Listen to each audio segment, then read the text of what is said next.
Irmãos, vamos passar rapidamente para o pastor Marcos Túlio com a primeira plenária da noite, visto que nós temos uma programação um pouco extensa.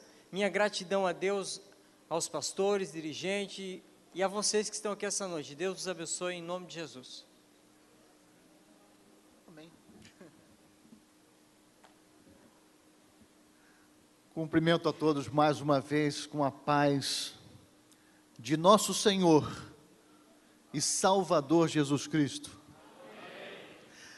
Amanhã eu estarei explicando a vocês por que eu cumprimento a igreja sempre assim, tá bom? Amanhã, vocês vão ficar curiosos até amanhã, tá ok? Meus irmãos, que palavra sábia, não é, da irmã Mara?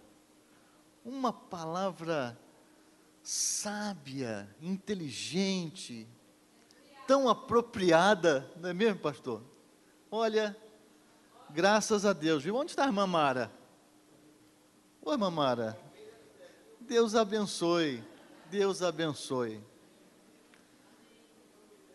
Queridos irmãos, abram suas Bíblias rapidamente, nós vamos retornar e reiniciar a partir do ponto em que paramos, tá certo? Eu já peço aqui o pessoal aí da técnica que me auxilie e já deixe ali no ponto onde paramos. Nós vamos retornar já já. Eu quero pedir autorização e licença ao pastor da igreja, pastor Ezequiel Montanha, para transformar a partir desse momento esse ambiente tão santo e agradável que estamos desfrutando agora, não é?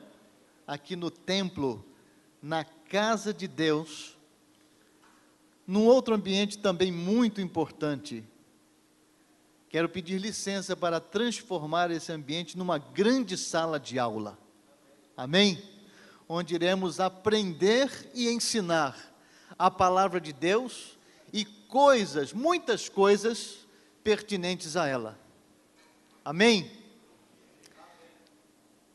Abram suas Bíblias em 2 Timóteo, capítulo 2, versículo 15. É apenas uma leitura e um breve comentário. Diz-nos assim a palavra de Deus: procura apresentar-te a Deus aprovado, é bastante conhecido esse versículo, não é? Como obreiro que não tem de que se envergonhar, que maneja, eu não ouvi direito, que maneja bem a palavra da verdade. O termo aqui, manejar, é muito interessante no original, porque é um termo militar, significa manejar muito bem uma espécie de arma, um tipo de armamento. Hoje nós conhecemos as armas de fogo numa guerra, não é verdade? Os fuzis, as metralhadoras, mas naquela ocasião a arma era a espada, e era necessário que o soldado aprendesse a manejar e muito bem a espada. O termo manejar no grego é ortotomaunta. Ortotomaunta. É da mesma origem de ortografia. Grafia ou escrita correta. Ortopedia, pés corretos. Ortotomaunta, fazer um corte reto. Significa que quem maneja essa palavra tem de aprender a manejá-la com justiça e correção. E é isso que nós estamos fazendo aqui nesta noite. Desde o início da tarde desse dia, nós estamos aprendendo a manejar bem esta palavra. Amém? De maneira correta. Precisamos fazer um corte reto, justo. Ortotomaunta. Quando a gente aprende a manejar a palavra, sabe o que acontece? A gente sabe muito bem que essa espada, ela tem 2 gumes. Ela corta para lá e corta para cá. O interessante é que você precisa aprender a manejá-la justamente em função disso. Agora eu quero aconselhá-los, antes de eu retomar o nosso assunto, Aprenda a manejar bem. E deixe que essa palavra te corte às vezes. Deixe que ela te toque e às vezes te fira. Porque se ela não te tocar e não te ferir, e às vezes de forma profunda, não adianta pregá-la. Pregue somente quando essa espada te ferir também. Pregue toda mensagem que te ferir primeiro. E aprenda a manejá-la. Essa é a espada do Espírito. E é isso que estamos fazendo aqui, durante esses 2 dias. Você pode dar um glória a Deus? Amém, graças a Deus. Vamos retomar então ao ponto onde paramos. Eu estava ali um pouco incomodado assim, não é? Com essa palavra, porque é o que estamos fazendo aqui, meus irmãos, e a gente não pode perder isso de vista. Nós estamos afiando, né? Estamos amolando aí a nossa espada, que é a palavra de Deus. Precisamos aprender a mexer com ela, né? Pois bem, então vamos lá. Mudanças de paradigmas, mudanças de modelos educacionais. Como era a educação no passado recente, podemos dizer assim, a educação tradicional, mais remotamente a educação arcaica, não é? Antiga, e como a educação está sendo vista hoje, nos nossos dias. Eu comecei falando sobre essas mudanças. Antes a ênfase se dava na transmissão da informação. Quanto mais informação, melhor. Os professores, tidos como os melhores mestres, eram os mestres conteudistas, transferidores de conteúdos. Eles eram considerados assim. Porque a informação, ela era extremamente valorizada, hipervalorizada. Hoje não é tanto, não é verdade? Muito mais a comunicação do que a informação, porque a informação foi democratizada. Todos têm os mesmos direitos à informação. De igual modo, através da grande rede internacional de informação, a internet. Então não há mais como ninguém trancafiar dentro de si conhecimentos privilegiados.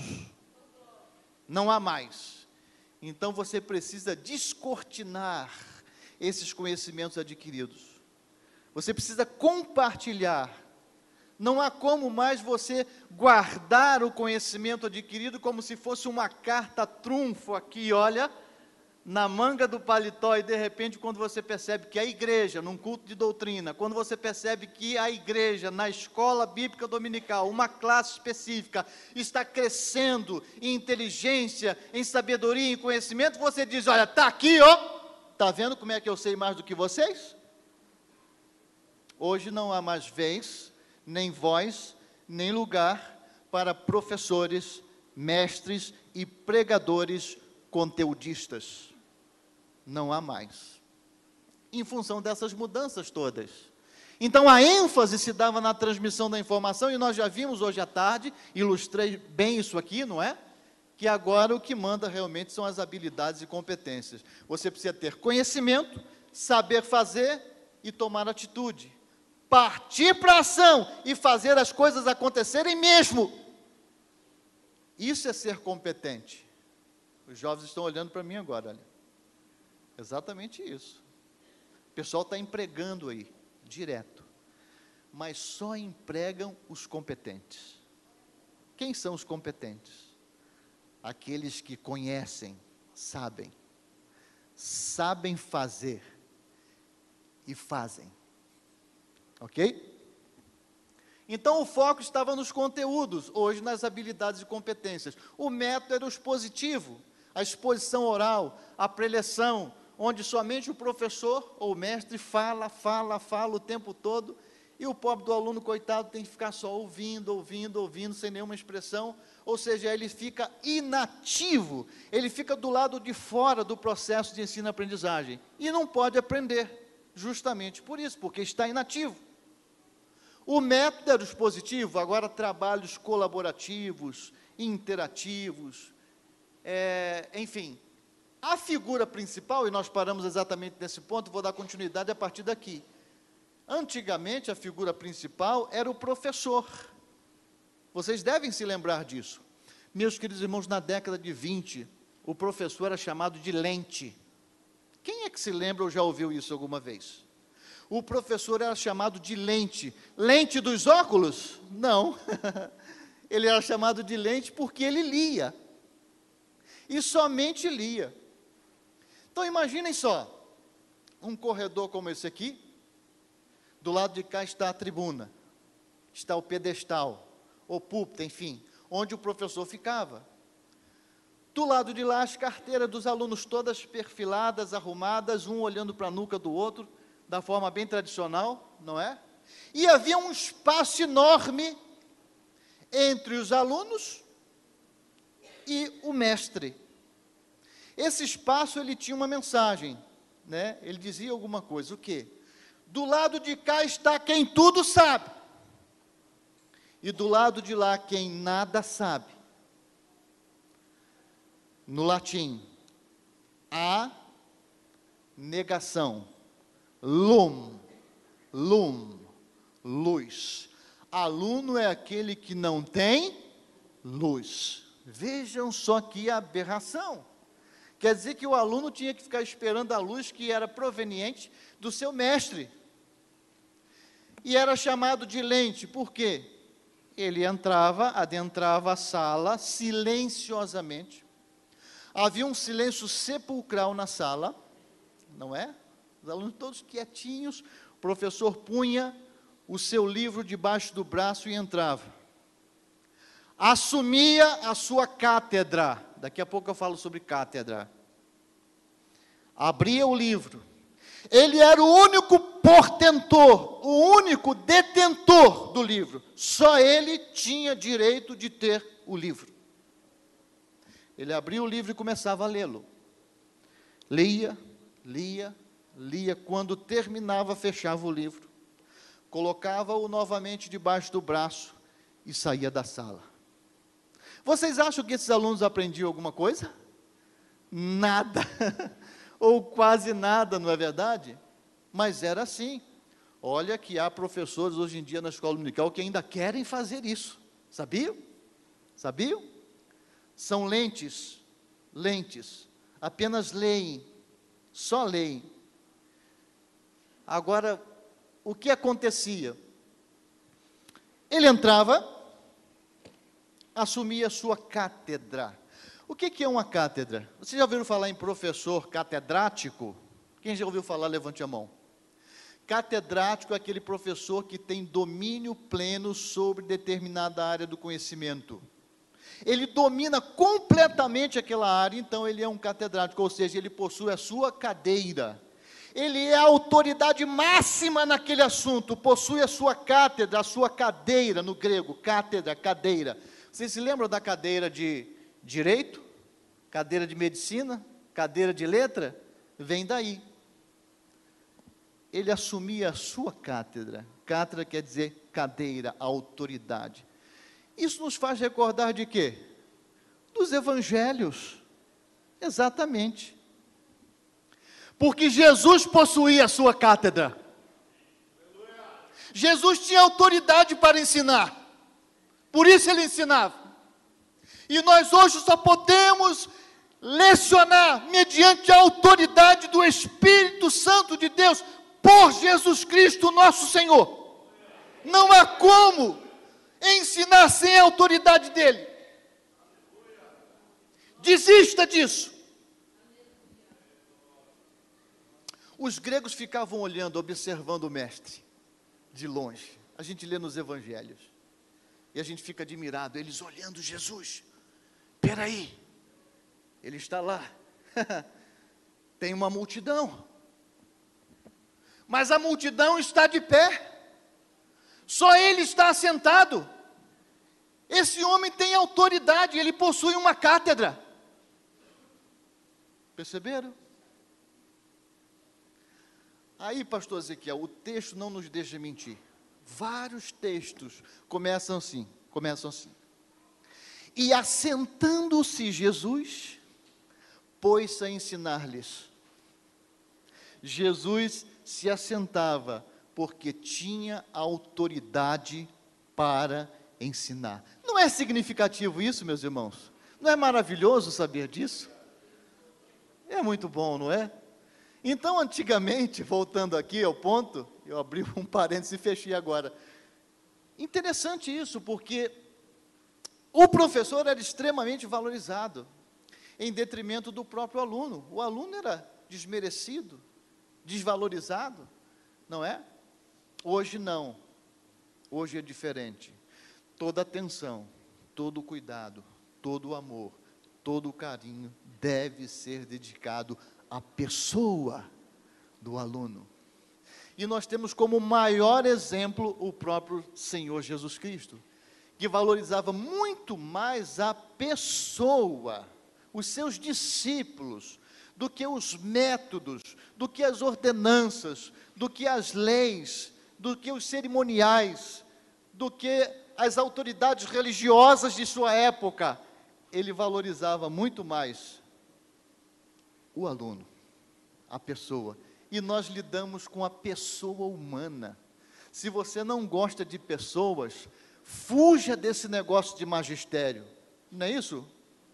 Não é isso, pastor?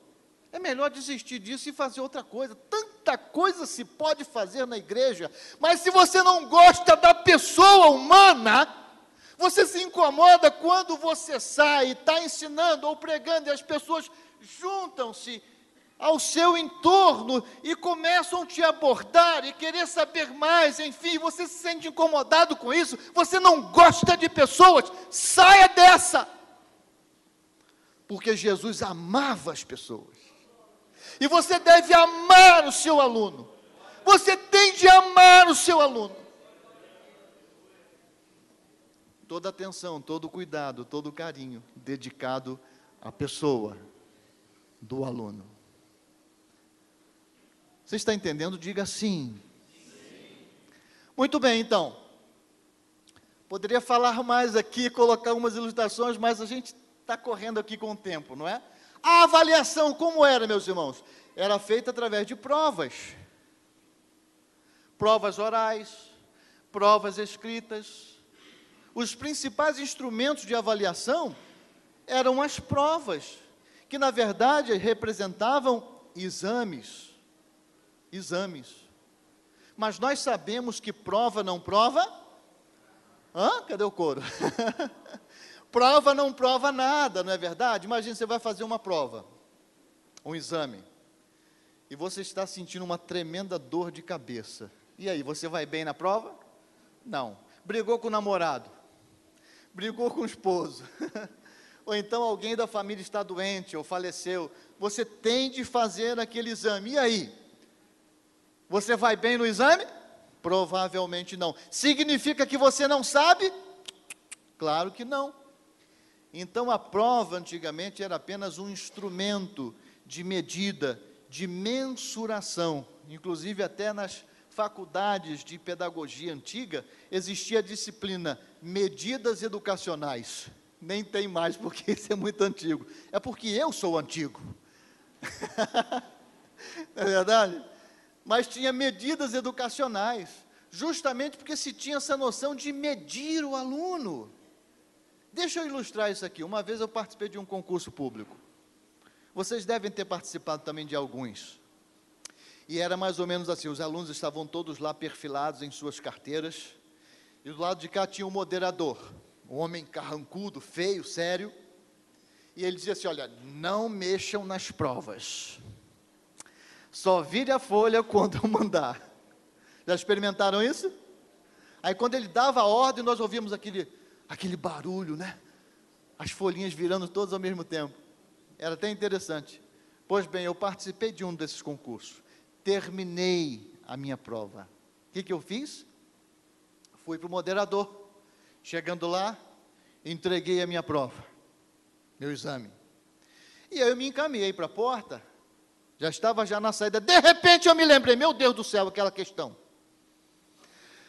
Acabei de me lembrar, Eu sei o que é correto, mas eu marquei errado. Ah, eu vou voltar lá? Voltei. Por favor, minha prova. Quê? Minha prova, eu quero ela de volta, porque eu acabei de me lembrar. Eu sei o que é correto, mas marquei errado. Não, senhor, o senhor não tem direito. O senhor não pode mais. Por que que não podia, meus irmãos? E não me devolveu mesmo a prova. Porque era um exame. O exame e as provas, antigamente, serviam apenas para examinar o que o aluno sabia naquele exato momento, e só. Ninguém se importava com o que o aluno sabia de fato, mas o que ele sabia exatamente naquele momento. Outra coisa interessante, vocês já repararam que eu leciono desde a minha juventude, bem novinho, né? Lecionei para crianças, na escola secular lecionei também para o antigo segundo grau, né? Que hoje é o ensino médio, em cursos de formação de professores. E eu sempre estranhei uma coisa que eu quero compartilhar com vocês. Já repararam que os professores têm o péssimo costume de perguntar na prova só aquilo que a gente não sabe? Por que que eles, meus irmãos, eu estou há anos nessa área, até hoje eu não entendi por quê. Eles perguntam exatamente o que a gente não sabe. Ora, o que eu não sei não vale nada. O que vale o que eu não sei? Nada. Eles deveriam perguntar o que a gente sabe. Nós responderíamos tudo direitinho na prova, tiraríamos um 10 e pronto, estava tudo resolvido. Mas não, eles passam a madrugada inteira. Ai, meu Deus, o que que meu aluno não sabe? O que que ele não sabe? O que que ele não sabe? O que que ele não sabe? E aí colocam na prova. Não é verdade? Eu lembro de início de carreira, né? Eu também entrei nessa. Eu sei que vocês vão se identificar agora como alunos. Sabe o que eu fiz? Elaborei uma prova com uma única pergunta. Você já fez uma prova de uma pergunta só subjetiva? Quem já fez? Levante a mão. Olha, é horrível. Não é? Você fica desesperado. Só que o professor passou a noite toda, a madrugada anterior toda, pensando naquela questão. E aí, meus alunos começaram a responder a prova. Pegavam a folha, olhavam, franziam a testa e começavam a escrever. Escreviam. Viravam a folha, continuavam escrevendo. Meus irmãos, quando eu ia corrigir, eu sofria. Bem feito. Eu passava a madrugada toda corrigindo. Não passou nem pela tangente, 0. Não passou nem pela tangente, nem chegou perto, 0. Eu tinha uma trabalheira tremenda a noite inteira lendo aquilo tudo, a madrugada toda lendo. Quando, na verdade, o meu aluno havia respondido naquela prova tudo que de fato ele havia aprendido. Tudo que ele tinha aprendido estava ali. Só o que de fato ele não sabia era o que eu não ensinei, ou ensinei mal. Mas ele, desesperado, coitado, colocava ali na folha tudo que lhe vinha à mente, ou seja, tudo que de fato ele havia aprendido. Então a gente tem que ter muito cuidado com essa noção de prova, de avaliação. Isso não é avaliação, são medidas, são exames. Então qual é a noção, o conceito que se tem hoje de avaliação? A avaliação é feita por acompanhamento. Nós, professores, devemos considerar tudo que os nossos alunos sabem de fato. As participações, o cotidiano escolar deles, digamos assim, não é? As participações em grupo, individuais, as provas em grupos, individuais, as perguntas, as respostas, mesmo as perguntas mais descabidas, devem ser consideradas. Assiduidade, pontualidade, trabalhos individuais, trabalhos em grupos, ou seja, tudo isso é acompanhamento. Mas pastor, e a escola dominical? A escola dominical? Pois bem, para todas as classes nós temos, e eu ajudei na elaboração. Pela graça de Deus, tive a felicidade de ter sido o autor do projeto, último projeto, publicado pela Casa de Currículos de Escola Dominical. Então, para todas as faixas etárias, tem ali os questionários, as atividades, não é verdade? E o aluno, ele precisa realmente responder. Eu não estou inutilizando esses instrumentos. Eu estou dizendo que não são só eles, no sentido de uma avaliação honesta, justa. É claro que são instrumentos, ok? Estão ali, mas o que de fato vale, e vale para Deus, e vale para a obra de Deus, e vale para o ensino cristão, é você acompanhar a vida do seu aluno. Ele está crescendo espiritualmente, ele está sendo transformado diariamente pelo poder da palavra de Deus, ele está mudando de comportamento em função da influência que recebe da palavra de Deus. Você está acompanhando a vida dele, ele está crescendo em Cristo. Crescei no conhecimento de nosso Senhor e Salvador Jesus Cristo. Crescei não na informação. Tem muita gente que se satisfaz só com a informação que recebe acerca da Bíblia, através dos pregadores, dos ensinadores, mas ele nunca vai lá na fonte, para saber se de fato aquilo tudo é verdade, como faziam os crentes bereanos. Meu Deus, desconfiavam dos apóstolos. Como é que pode isso? Eles iam lá conferir se era aquilo mesmo. Ah, se a nossa igreja hoje fizesse isso, não é verdade? Que maravilha que seria. Mas eles iam lá na fonte. Muitos se satisfazem apenas com a informação acerca de. Informação não é conhecimento. Meu livro está aqui. Meu livro tem informação ou conhecimento? Está de cabeça para baixo. Tem uma foto bonita aqui, olha. Tem informação ou conhecimento, meus irmãos? Tem informação, só informação. E agora eu vou dar uma cutucada em vocês. A Bíblia tem informação ou conhecimento?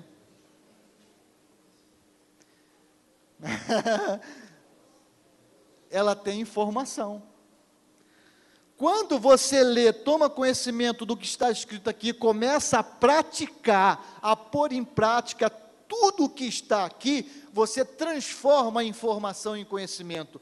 Quando você pega esse livro e começa a obedecê-lo, a praticá-lo dia a dia na sua vida, você começa a crescer em Cristo através do conhecimento da palavra de Deus, e não da informação acerca dela.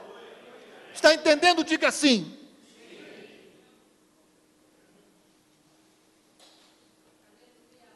Meus irmãos. Então, avaliar hoje o conceito pedagógico moderno, e principalmente na casa de Deus, é fazer. Como é que está seu aluno? Pensa nele agora. Ele está crescendo mesmo em Cristo?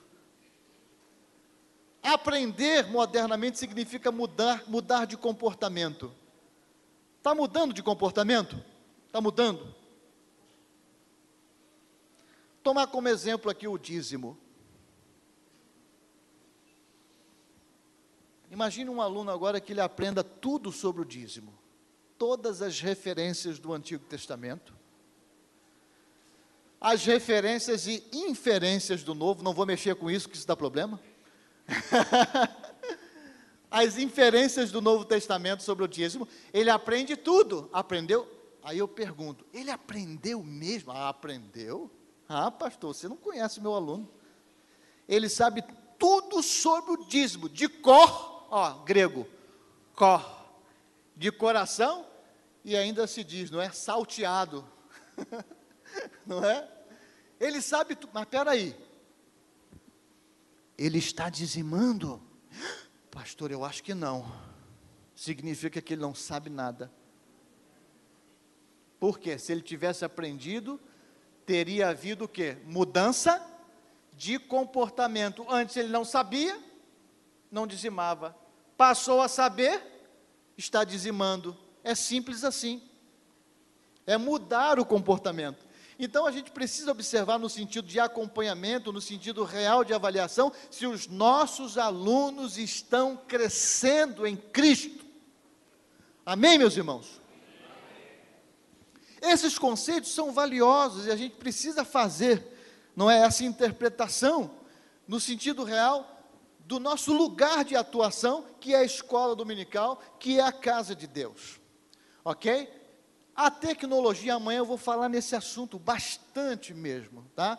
A tecnologia principal, que antigamente era a informação, hoje não é mais. No passado recente era, hoje não é mais. Eu já falei algo aqui, não é? Que a informação hoje ela está à disposição de todos de igual modo, ela foi democratizada. Então a principal tecnologia hoje, na área do ensino, é a comunicação. Não adianta simplesmente você informar ou transferir algumas informações de sua cabeça para a cabeça dos seus alunos. É importante saber, essa informação está chegando? Como está chegando? Você tem o retorno? Você tem o feedback dos seus alunos? Isso é comunicação. Quando você tem feedback, você tem retorno, em que você pode retroalimentar, não é? E continuar trabalhando aí com seus alunos, significa que não é simplesmente a transmissão pura e simples da informação, mas é comunicação. E comunicar significa tornar comum, ou seja, tudo que eu sei, meu aluno deverá saber de igual modo. E aí que vem o perigo. Ninguém quer dispor do seu conhecimento, da sua informação, pastor Altair. Ninguém quer. Isso é despojamento. Às vezes significa perda de poder. E ninguém quer se arriscar. Por isso que as pessoas trancafiam muitas informações e conhecimentos dentro de si. Não querem passar. Não é? Mas amanhã a gente vai tocar nesse assunto assim, forte mesmo, tá bom? Ok? Vamos lá, continuando aqui. Então deixa eu mudar aqui. Pode mudar aí, tem alguém me auxiliando ali? Até eu achar a caneta aqui, olha. Isso. Algumas características do ensino participativo. A gente está avançando um pouquinho. Vocês têm um material aí para leitura depois, estudo, enfim. Podem me mandar e-mail pedindo esclarecimento, podem ligar para mim, não tem problema algum, tá certo? O importante é continuar os estudos depois. Ah, e adquira um livro também, não é? Espera aí. Adquira um livro. Vamos lá. Então, as características, olha, o ensino é centrado no aluno, meus irmãos, e não no professor, como eu já disse um pouquinho, e nem no conteúdo. É interessante esse estudo do progresso da educação, da pedagogia, não é? Houve um tempo em que havia uma hipervalorização da figura do professor. Me lembro quando eu estudei o 2º grau, não estudei o científico não, foi o 2º grau mesmo, podem calcular a minha idade. Você estudou o científico? Rapaz, você é velho, hein? Meu professor de terno e gravata entrava na sala, quando ele entrava, nós todos tínhamos de ficar de pé imediatamente. Nós quase batíamos continência para ele, e não era um colégio militar. Havia todo aquele respeito, aquela valorização. É claro que lá fora no recreio o pessoal ficava tudo, lá aquele cara lá. Não é brincadeira não, né? Falando mal do professor e tudo e tal, mas na frente dele, opa, peraí. Respeito, né? E era assim mesmo, ok? Houve um tempo também em que a valorização começou a recair mais sobre os conteúdos. Eu vivi essa época, pastor Ezequiel, certamente, não é? Época em que os nossos professores enchiam o quadro de giz de tanta matéria, e escreviam, e nós tínhamos que escrever, e gastávamos cadernos, e a mãe reclamava, outro caderno, meu filho, mas o professor está escrevendo muito, e tome escrever, por quê? Havia uma hipervalorização da quantidade de conteúdo em detrimento da qualidade, diferente de hoje, não é? Houve uma outra época em que houve uma hipervalorização dos recursos didáticos, recursos visuais, audiovisuais. Vocês devem se lembrar, alguns de vocês, claro, né? na virada dos anos 60, século passado, parece que está tão distante, mas não está muito não, né? Então, na virada ali dos anos 60 para os anos 70, surgiram as famosas máquinas de ensinar, inventadas naturalmente pelos americanos, não é? Por quê?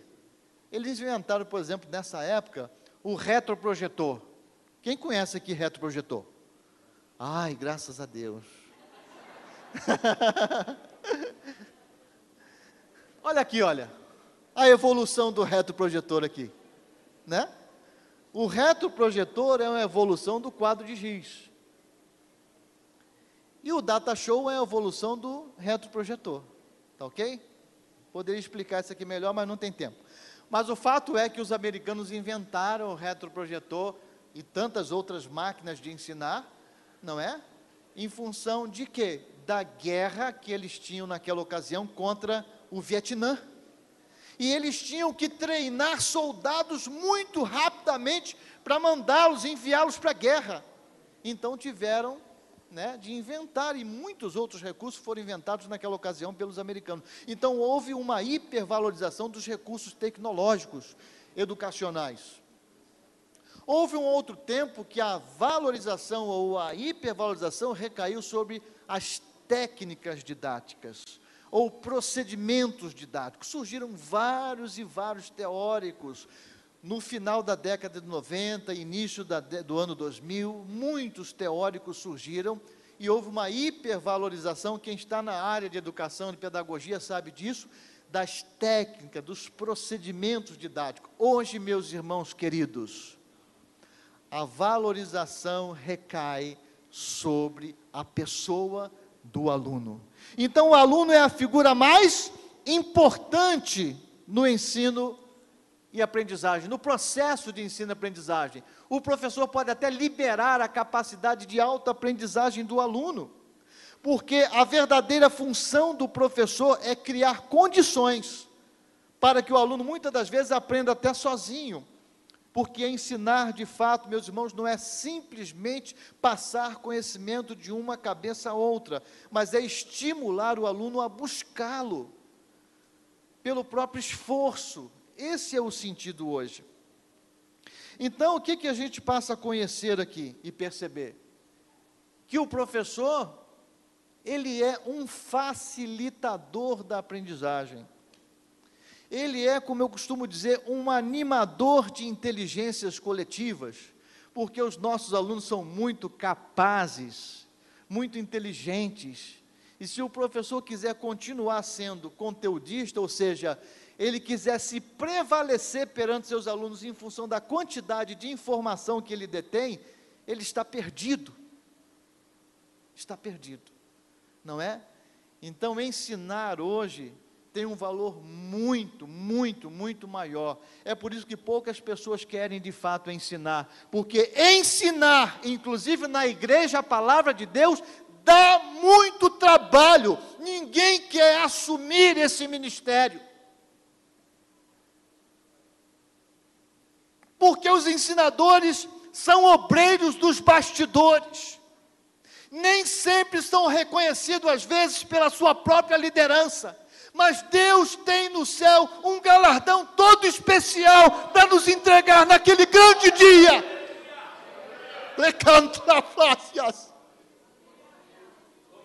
Aleluia. Está difícil hoje, não está? Eu sinto essa dificuldade há 35 anos. Pastor Antônio Gilberto sentiu a vida inteira. Quase foi excomungado, expulso da igreja. Mas ele abriu caminhos. Foi um desbravador. E é por isso que a igreja de Cristo está aqui, no Brasil, hoje. as Assembleias de Deus por esses desbravadores, esses ensinadores que garantem a unidade, a harmonia e a sã doutrina em nossa igreja.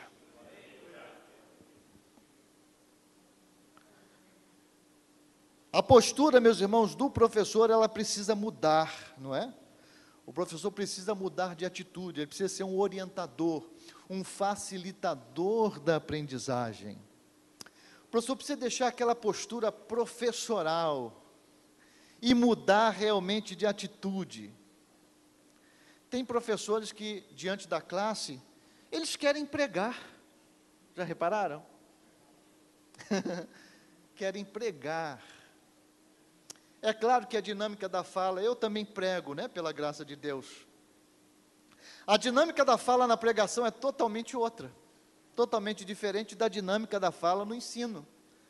Então, quando você está ensinando, você tem que ensinar em forma de diálogo. Nos primórdios da igreja primitiva não havia templos, esse templo bonito que a gente tem aqui.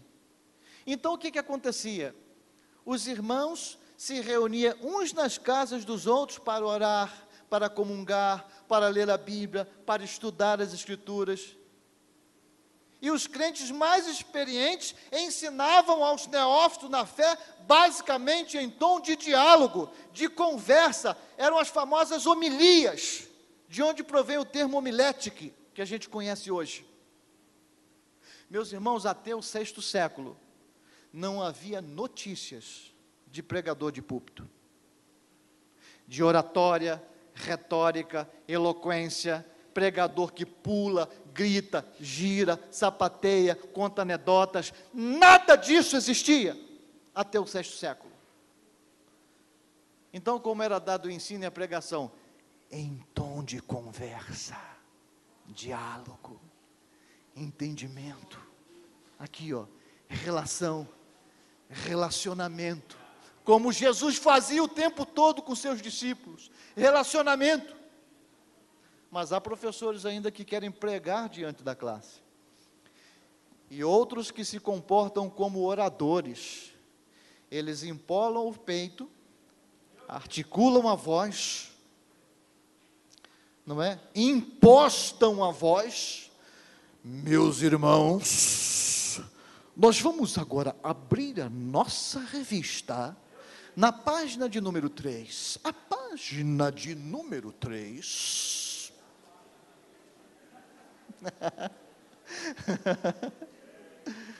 Mas não é isso que acontece?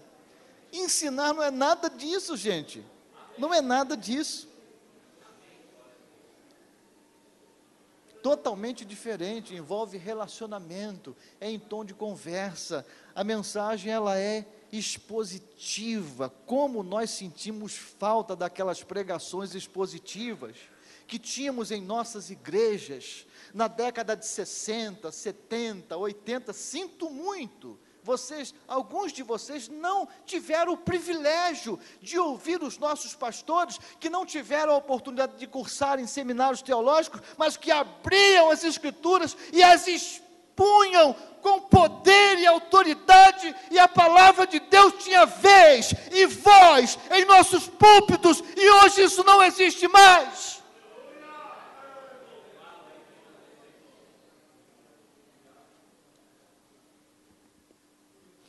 Onde estão os sermões expositivos? Ninguém quer saber. Por quê?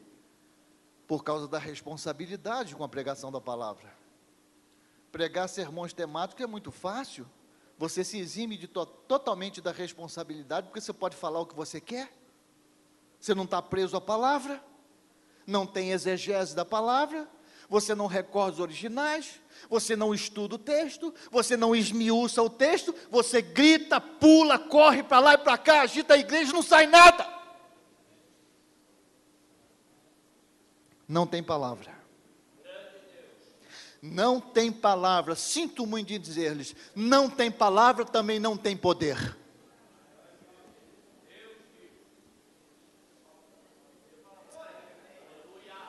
Se não tem palavra, não tem poder. Qualquer outra coisa que você possa chamar de poder, mas não é poder de Deus. Eu só reconheço o poder de Deus mediante a pregação genuína e o estudo da palavra de Deus, denodado, dedicado.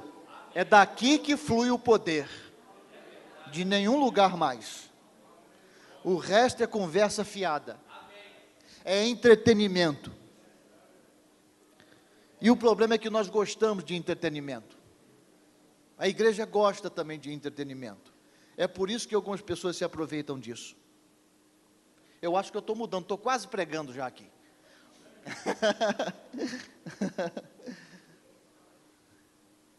O professor é apenas um facilitador da aprendizagem, então a gente precisa mudar a nossa postura, nada de ficar todo empolado ali, não, é conversar com o aluno, é dialogar com o aluno, não é? Isso é que é interessante. Vamos seguir então rapidamente. Randolph, vai me controlando aí. Olha, o próprio aluno constrói o conhecimento. Pode dar um clique ali para mim no link, por gentileza? Quem está aí me auxiliando na técnica. Isso. Mas pastor, que história é essa? Eu pensei que quem construiu o conhecimento era o professor. Não, quem deve construir o conhecimento é o aluno, sob a orientação do seu mestre, do seu professor. Tem professores que passam a semana inteira estudando, isso é muito bom, se preparando ao longo da semana, não é? Não sexta-feira, sábado ou domingo de madrugada, não sei. Não, é durante a semana inteira você vai se preparando. Mas tem professores que recorrem à internet, recorrem aos dicionários bíblicos, às enciclopédias, aos tratados teológicos, aos comentários, enche a cabeça com muito conteúdo, muita informação, e eles chegam assim perante a classe. Diante da classe, com a cabeça cheia, ele fica todo equilibrado. E a classe está ali. Os alunos querem te cumprimentar. Rapaz, espera, rapaz, não cumprimenta agora. Segura aí, vai.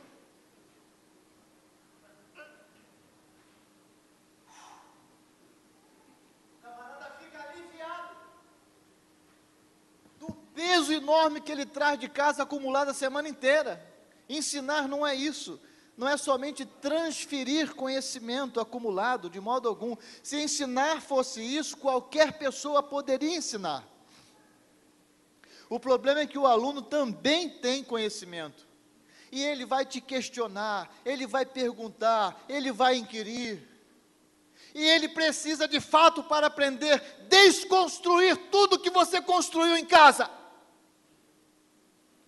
E você terá que catar os caquinhos e reconstruir todo esse conhecimento de novo na presença dele, para que ele de fato possa aprender. Aprendendo de que forma? Entrando no processo de aprendizagem. Porque se ele estiver alienado do lado de fora, ele não vai aprender. E ele começa a aprender quando entra no processo. E ele só entra no processo quando ele desconstrói. E ele desconstrói através de perguntas, de questionamentos. Nossos alunos têm o direito de nos perguntar, de nos inquirir. Eles têm o direito de duvidar do que estamos ensinando. Eles não podem duvidar da palavra de Deus, porque a palavra de Deus possui os seus absolutos. Mas ele pode e deve duvidar do que se diz acerca da palavra de Deus, porque pode ser que estejamos ensinando heresias. Então o aluno tem o direito de questionar, de perguntar, e quando ele faz isso, meus irmãos, é claro que acontece, não é? A desconstrução, e isso é benéfico para o ensino. O que esse professor está fazendo ali?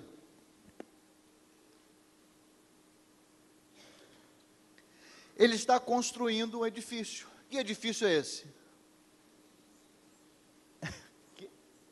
7 minutos. O edifício do conhecimento. Mas vejam bem, ele está feliz? Não devia, porque ele está sozinho. Cadê o aluno? O aluno não está ali, não é? Então ele está erigindo, para nós, meus irmãos professores, é uma situação muito confortável, não é? Nós queremos simplesmente encher nossa cabeça em casa, a gente programa tudo direitinho, aquele esboço, aquela aula, aquele plano de aula, tudo direitinho, e a gente quer chegar na sala e entregar simplesmente, mas isso não é ensinar.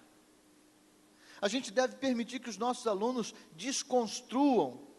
Se diz que o analfabeto do século 21 não será aquele que não pode ler e escrever, mas aquele que não sabe aprender, desaprender e reaprender, porque às vezes aprendemos errado e precisamos reaprender.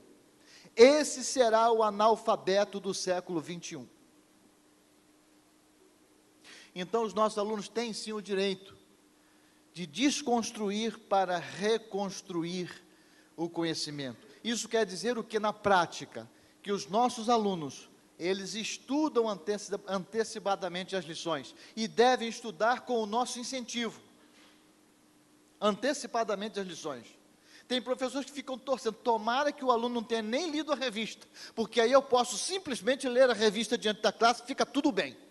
Isso não é professor. Ele deve incentivar o aluno a pesquisar, estudar, enfim, porque na verdade, meus irmãos, a diferença que há entre professores e alunos é única. Os professores são aqueles que aprenderam primeiro, só. Amém? Vou repetir, os alunos em nada são diferentes dos professores, porque os professores são aqueles que simplesmente aprenderam primeiro. Então eles vão questionar, eles vão perguntar. Os professores, alguns infelizmente, eles se contentam em ensinar conteúdos, apenas conteúdos, mas não ensinam habilidades cognitivas. Não ensinam os alunos a pensarem por conta própria, a pensarem com autonomia, porque eles temem isso. Então eles incentivam os alunos a pensarem somente pensamentos já pensados. Mas Deus nos fez com a capacidade de pensar, de raciocinar. E até quando estamos diante da presença dEle, quando fazemos o nosso culto, a palavra diz que o culto tem de ser racional. Isso quer dizer o quê? Que Deus quer que saibamos exatamente o que estamos fazendo quando estamos diante dEle, o adorando.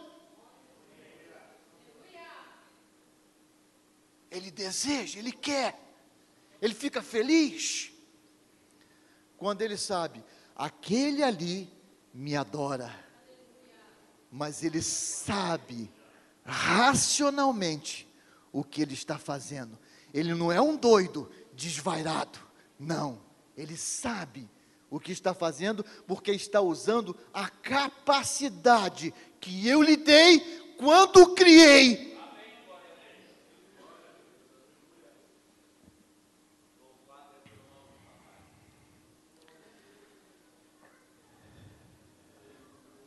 Em educação, meus irmãos, mais vale procurar sem achar do que achar sem procurar. Não é? Então os alunos precisam se esforçar. Precisamos trabalhar junto com os nossos alunos. Porque eu vou terminar já. Vocês têm filhos adolescentes. Alguns de vocês são professores de adolescentes. Eles estão lá nas escolas seculares, nos bancos escolares seculares, nas universidades. Imaginem, a doutrina, eu chamo de doutrina mesmo, a teoria da evolução, ela voltou para os currículos do ensino médio, e fundamental, pelo menos fundamental 2, voltou com toda a força. Quando eu fiz o segundo grau, tinham tirado, e agora no ensino médio retornaram, mas não permitem o criacionismo bíblico. Enquanto nós estamos ensinando de qualquer jeito o criacionismo bíblico, sem recurso, sem nada, de qualquer jeito, aqui só. E eu fico chateado com isso, porque há pastores que não investem em educação.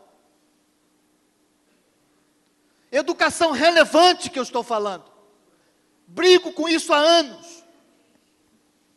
Enquanto isso, meus irmãos, lá na escola secular, Os nossos filhos estão lá à mercê de professores que são ateus, são humanistas, são existencialistas, e eles estão lá ensinando sobre o evolucionismo. Uma célula que surge lá no mar, essa célula se desenvolve e se torna em vida anfíbia.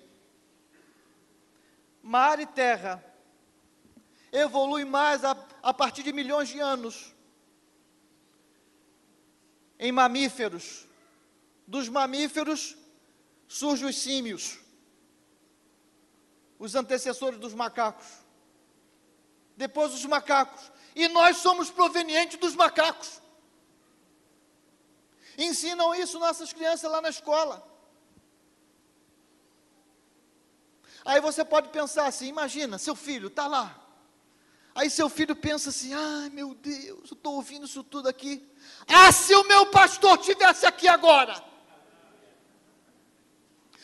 se o meu professor de escola dominical estivesse aqui agora, se o meu pai e a minha mãe... Não, o pai e a mãe não estarão lá, o professor da escola dominical também não, e o pastor também não.